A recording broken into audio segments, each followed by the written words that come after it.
Dear friend, I want to finish the story, travel story. We had the northernmost, then the easternmost parts of the trip. Next for us was the long, long way back.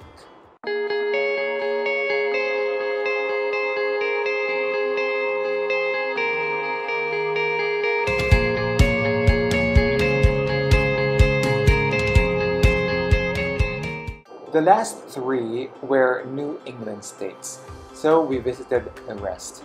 First stop, Massachusetts. We chose only one point of interest here, Maparium. This amazing globe structure can be found inside the Mary Baker Eddy Library, owned by the Christian Science movement. It's a round room made of stained glass with a map of the world, a globe, but the map is inside. You can enter and walk through a bridge at the center. It's pretty cool. Unfortunately, it's not allowed to take photographs of the spherical room. As we spent most of the trip in remote areas, we were annoyed by how bad the traffic was in Boston. It felt like being in Metro Manila. And as with any densely populated city, parking was difficult. Because of that, after visiting Maparium, we just wanted to head out of the city and state. It was a Friday evening and the traffic was just very bad, even outside Boston.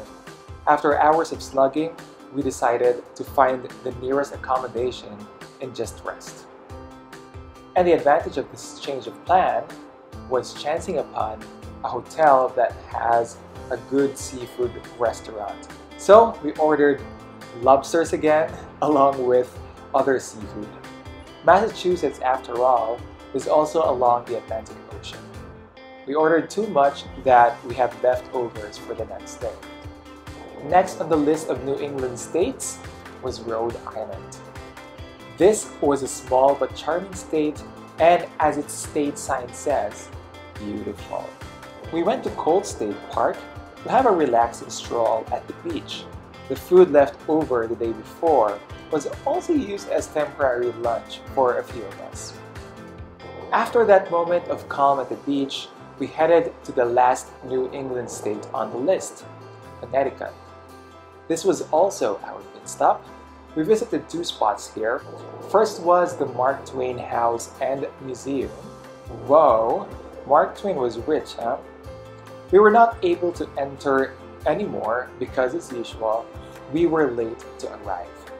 After appreciating the old historic house from outside, we headed to Bushnell Park as the state capital was quite photogenic. Ha! Then we headed to Pratt Street to look for a place to eat. Next in line was the lively city of Philadelphia at the south of Pennsylvania. We ought to stay here for 2 nights. Visiting the city was the reason why we didn't explore the state earlier in the trip. Downtown Philadelphia was lively and pretty. We stopped at the Philadelphia Museum of Art, but didn't go inside anymore. The important spot there for us was the Statue of Rock. What we entered for a change was the Eastern State Penitentiary. This was kind of eerie, seeing the old prison cells and halls that witnessed stories of men undergoing the Pennsylvania system of penology. For a time, the infamous Al Capone stayed here as well. Another point of interest we wanted to see was Philadelphia's Magic Gardens, a yard filled with recycled trash art. But it was too late, no surprise there, for us to enter it again. Incidentally, I have a friend who lives in the Philadelphia metropolis. We're glad to be able to squeeze in a catch-up. She and her partner treated me for the night. I was truly grateful for that. The next day, we included one more stop in Philadelphia, and that was the historic Alfred's Alley, USA's oldest residential street. It's really cool how they maintain it, and that finally capped our Philadelphia stop. Going further down, we stopped somewhere in Delaware for lunch. And that's it. We couldn't find a convenient state sign, so there's no memento for me. Then we headed to Baltimore, Maryland, where we spent late afternoon to evening hanging out at Inner Harbor. This was a historic waterfront, and part of the attraction are a few famous vessels. The next day, we explored Washington, D.C. We walked a lot this day, checking out the different points of interest of the very significant, historic, and memorial capital of the USA. This was perhaps the most crowded tourist spot we visited throughout the trip, but it was all good. It is inspiring how this place truly evokes national pride. Well, that's what I imagine for citizens of the USA. After that, we headed to the next pit stop, Virginia. We went inland though, at a rural area of the state. The tourist spot we intended to visit and our accommodation was in Staunton. It felt really boring in the area, honestly. Anyway, we visited the Frontier Culture Museum, where you could experience replicas of different colonial farms with actors. Then we headed to the next state. The reason why we went inland of Virginia was so we could hook West Virginia in the trip, driving through the day, and as we approached the said state, we noticed how rich the vegetation was becoming.